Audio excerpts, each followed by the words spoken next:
Welcome friend. तो स्वागत है आपका हमारी एक और नई वीडियो में। तो इस वीडियो में आज हम बात करने वाले मोनोपोली के बारे में। लास्ट वीडियो में हमने बात की थी परफेक्ट कंपटीशन मार्केट के बारे में। तो अगर आपको परफेक्ट कंपटीशन की मार्केट की वो वीडियो नहीं देखी तो आप प्लेलिस्ट में जाकर के वो वीडियो चेक कर सकते हैं। तो आज की इस वीडियो में हम बात करने वाले मोनोपोली के बारे में, जिसे हम एकाधिकार भी बोलते हैं। तो मोनोपोली, सबसे पहले इसकी अगर डेफिनेशन देखें मोनोपोली होता क्या है, तो मोनोपोली का मतलब होता है वो मार्केट जहाँ पे सिर्फ ओनली वन सेलर होता है और बाकी बायर्स पाए जाते हैं। There is only one seller एंड जो सेलर होता है वो प्राइस मेकर होता है। वो किसी भी और की जो कीमतें हैं वो नहीं लेता मार्केट की, बल्कि वो जो कीमत है वो अपनी खुद तय करता है, खुद अपना प्राइस बनाता है, इसलिए हम उसे प्राइस मेकर बोलते हैं।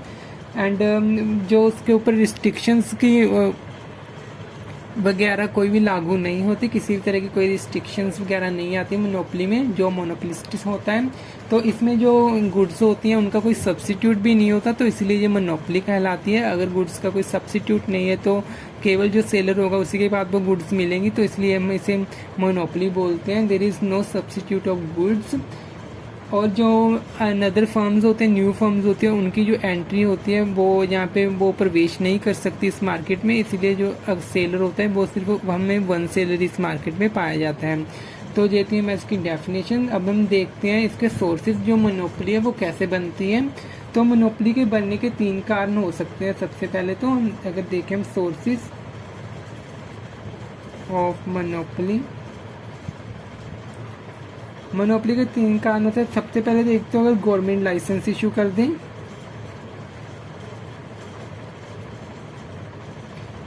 अगर गवर्नमेंट एक मोनोपोलिस्ट को जो है वो लाइसेंस इशू कर दे और किसी को अपने देश में उसी तरह का कोई भी लाइसेंस वगैरह ना मिला हो। जैसे अगर हम इंडिया की बात करें तो हमारे इंडिया में जो हमारा रेलवे है, रेलवे तो वो एक तरह का गवर्नमेंट के अंडर है, सेंट्रल गवर्नमेंट के अंदर, तो एक तरह के इंडिया में मोनोपोली है, क्योंकि और कहीं पे भी जो रेलवे का है वो नहीं है।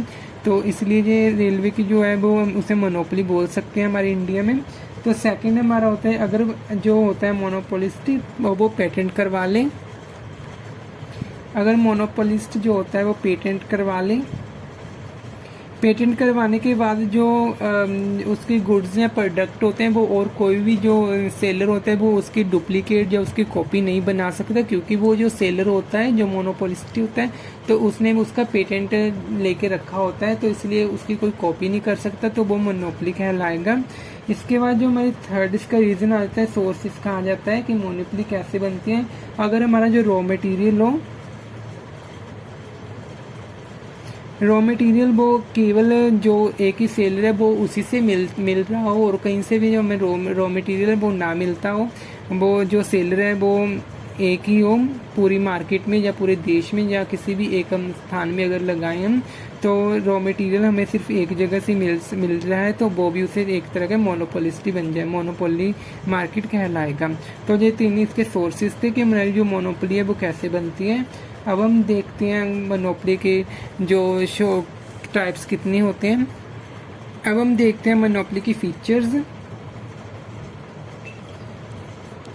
इसके फीचर्स होते हैं, सबसे पहले तो हमने जैसे उसकी डेफिनेशन में देखा, ओनली वन सेलर होता है।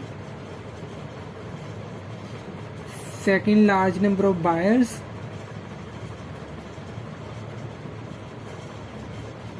फिर इसमें जो सेलर होता है वो सिर्फ एक होता है, और जो बायर्स होते हैं खरीदने वाले बहुत ज़्यादा होते हैं। और थर्ड में हमारी जो आते हैं, नो सब्सिट्यूट ऑफ गुड्स।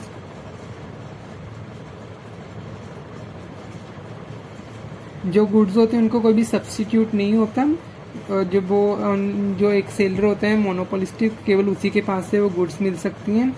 और फोर्थ हमारा जो आता है, मोनोपोलिस्ट रैशनल है।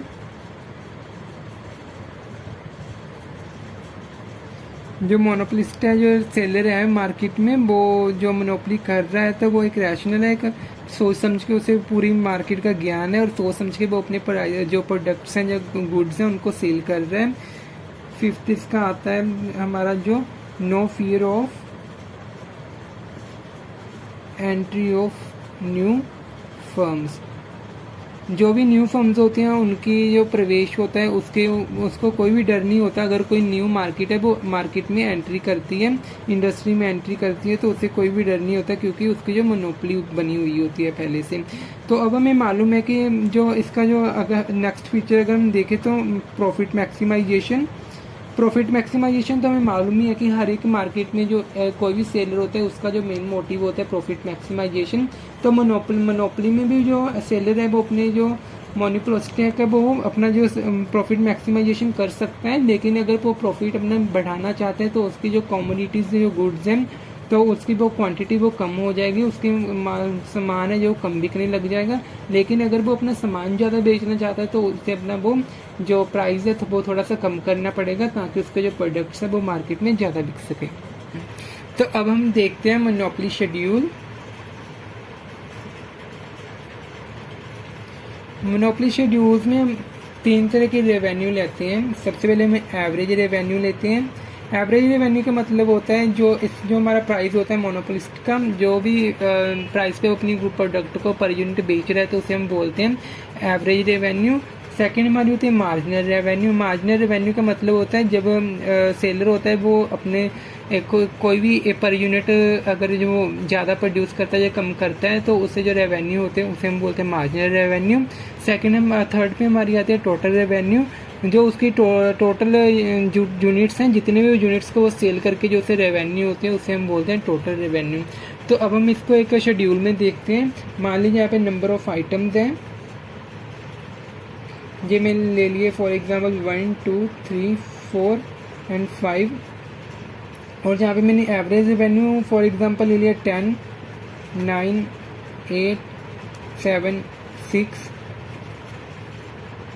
और यहाँ पे मैंने टोटल रेवेन्यू ले लिया। यहाँ पे 10 को 1 से करेंगे 10, 9 को 2 से करेंगे 18, ऐसे यहाँ पे 8 को 3 से करेंगे 24, 28 और लास्ट आएगा मेरा 30।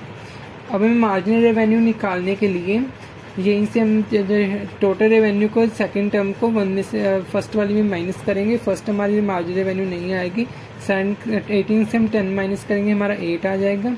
जहाँ पे 24 से 18, जहाँ पे 6, यहाँ पे 4, यहाँ पे 2। अब हम अच्छी तरह से इस शेड्यूल को समझते हैं। मान लीजिए जो मोनोपोलिस्ट है वो पहले तो एक प्रोडक्ट अपनी बेचता है, तो उससे जो एवरेज रेवेन्यू है वो 10 रुपये हो रही है। वो 10 रुपीज़ की एक जो यूनिट है वो बेच रहा है। अगर वो अपनी यूनिट्स को, और उसकी टोटल रेवेन्यू भी 10 नहीं है, अगर अपने उसने यूनिट्स को ज़्यादा बेचना चाहता है, वो अगर मान लीजिए 2 यूनिट्स बेचना चाहता है या 2 प्रोडक्ट बेचना चाहता है, तो उसे जो उसकी एवरेज रेवेन्यू वो कम करनी पड़ेगी। मान लीजिए उसने जो प्राइस है वो 9 कर दिया और उसकी टोटल रेवेन्यू 18 आ गई। अब हमारे यहाँ पे मार्जिनल रेवेन्यू क्या है? मार्जिनल रेवेन्यू इसको जो, तो जहाँ पे जो एक इकाई कम या ज़्यादा बेचने से उसकी जो टोटल रेवेन्यू में डिफरेंस आएगा तो वो हमारा मार्जिनल रेवेन्यू में आ जाएगा। मान लीजिए पहले यहाँ पे 18 था, अभी पहले 10 था, अभी 18 हो गया, तो 8 का जो डिफरेंस आ रहा है वो हमारा मार्जिनल रेवेन्यू में आ जाएगा। तो अभी अगर नेक्स्ट हम देखें, अगर उसने 2 प्रोडक्ट से बढ़ा करके 3 प्रोडक्ट सेल करना चाहता है तो उसे एवरेज रेवेन्यू अपनी 8 घटानी पड़ेगी, और यहाँ पे उसने 8 कर दी तो उसकी जो मार्जिन रेवेन्यू वो 6 हो जाएगी, क्योंकि यहाँ पे उसकी टोटल रेवेन्यू 24 आएगी। अगर 24 को 18 से माइनस करेंगे तो यहाँ पे हमारे पास 6 का डिफरेंस आ जाएगा जो उसका मार्जिन रेवेन्यू होगा। इसी तरह अगर जो मोनोपोलिस्ट होगा वो अगर अपनी प्रोडक्ट्स को ज़्यादा बेचना चाहता होगा तो उसके एवरेज रेवेन्यू से कम करनी पड़ेगी, जिसका मतलब होगा कि अगर उसके जब अपनी जो प्रोडक्ट्स ज़्यादा सेल करनी है तो उसने अपनी जो प्राइस है उसको कम करना पड़ेगा, और अगर ज़्यादा प्रॉफिट लेना है तो उसे अपने जो तो प्राइस वो ज़्यादा बढ़ा देगा, लेकिन जो उसकी सेल है वो कम हो जाएगी। तो अब हम नेक्स्ट पढ़ते हैं हमारा मोनोपोली इक्विलिब्रियम। मोनोपोली का जो संतुलन है, तो सबसे पहले जो इक्विलिब्रियम मोनोपोली का होता है वो हम 2 टाइप्स में करते हैं। एक तो हमारा होता है शॉर्ट रन में, सेकेंड हमारा होता है लॉन्ग रन में। शॉर्ट रन और लॉन्ग रन में हम इसको इक्विलिब्रियम को देखते हैं। शॉर्ट रन में हमारे पास 2 जो मेथड्स होते हैं वो होते हैं, एक तो हमारा होता है टोटल रेवेन्यू, जिसे हम बोलते हैं कॉस्ट अप्रोच।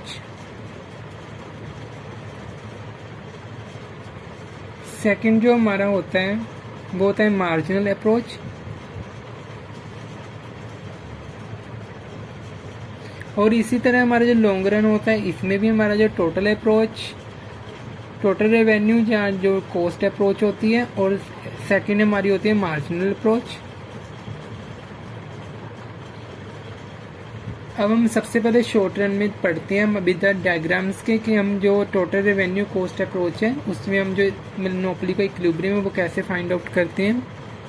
सबसे पहले हमारी टोटल रेवेन्यू कॉस्ट अप्रोच देखते हैं हम शॉर्ट रन में।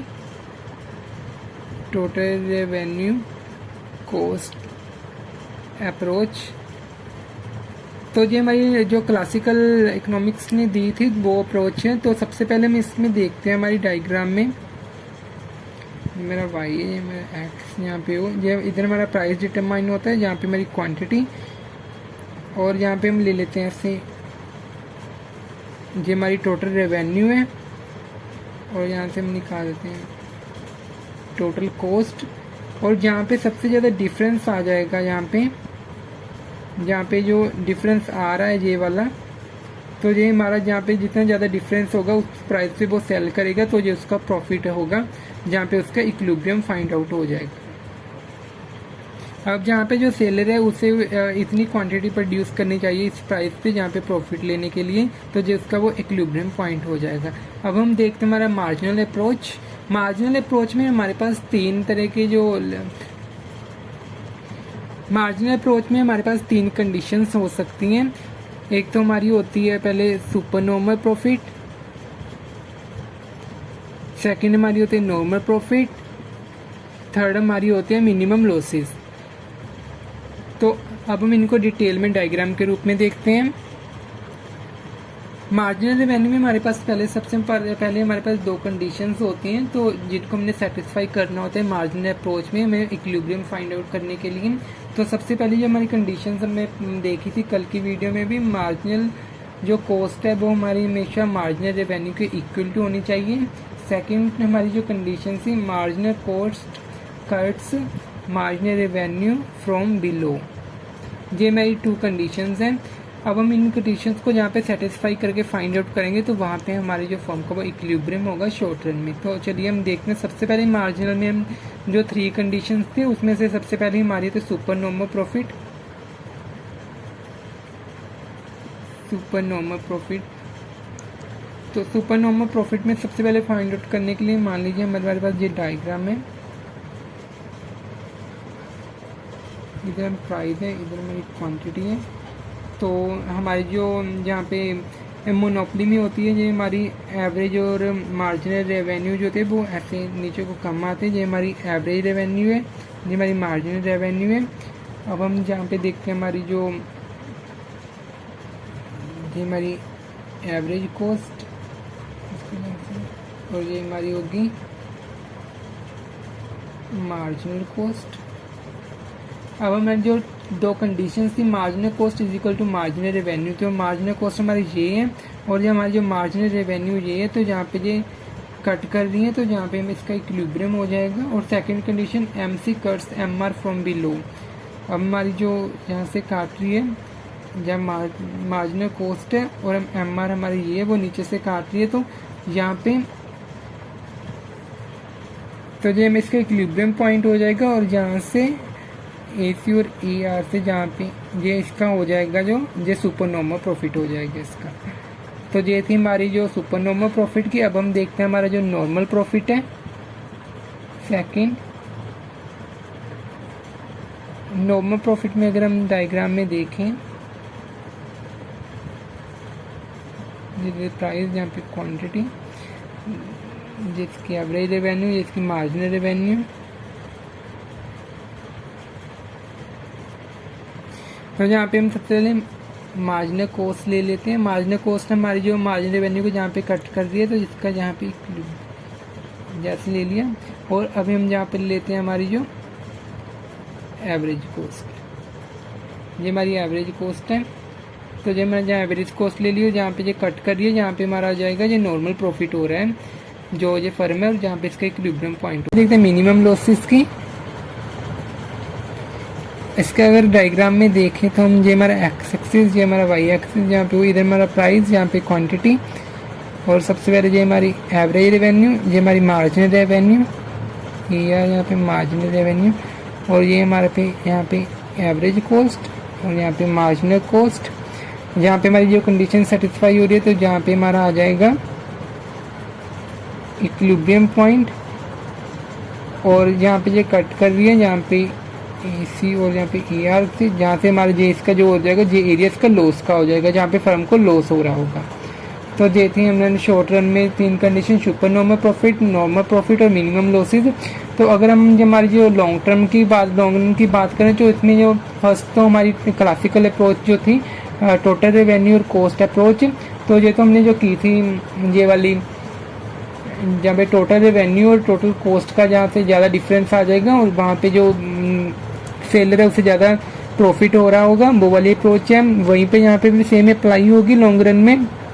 और अगर लॉन्ग रन में अगर मार्जिनल अप्रोच की बात करें तो लॉन्ग रन में केवल जहाँ पे जो सुपर नॉर्मल प्रॉफिट होता है केवल वहीं ये कंडीशन लागू होती है, क्योंकि जहाँ पे जो नॉर्मल प्रॉफिट और मिनिमम लॉसेस की ये वाली 2 कंडीशंस लागू नहीं होती लॉन्ग रन में, जहाँ पे सुपर नॉर्मल प्रॉफिट की कंडीशन ही आती है। अब हम लॉन्ग रन में देखते हैं। सबसे पहले जो total revenue total cost approach है, टोटल रेवेन्यू कॉस्ट अप्रोच, ये तो हमारी सेम हो जाएगी क्लासिकल अप्रोच जो हमने शॉर्ट रन में भी की थी, जहाँ पे हमारी टोटल रेवेन्यू और जहाँ पे हमारी टोटल कॉस्ट, और जहाँ पे ये कट करेगा जहाँ पे इसका इक्विलिब्रियम आ जाएगा, और जहाँ पे जो इसका ज़्यादा डिफरेंस होगा वहाँ पे जो सेलर है वो ज़्यादा मैक्सिमम प्रॉफिट ले रहा होगा। तो इसी के साथ अगर हम जहाँ पे बात करें मार्जिनल अप्रोच की, मार्जिनल अप्रोच में हमारी जो कंडीशन होती है लॉन्ग रन में वो केवल सुपर नॉर्मल प्रॉफिट की कंडीशन होती है, सुपर नॉर्मल प्रॉफिट ही होती है। और इसकी अगर डायग्राम में बात करें, यहाँ पे वाई, यहाँ पे एक्सिस, यहाँ पे वो, या इधर हमारा प्राइस हो जाएगी, इधर क्वांटिटी, यहाँ पे हमारी एवरेज रेवेन्यू, यहाँ पे हमारी मार्जिनल रेवेन्यू, और इसको यहाँ से ये हमारी एवरेज कॉस्ट है, यहाँ पे हमारी मार्जिनल कॉस्ट।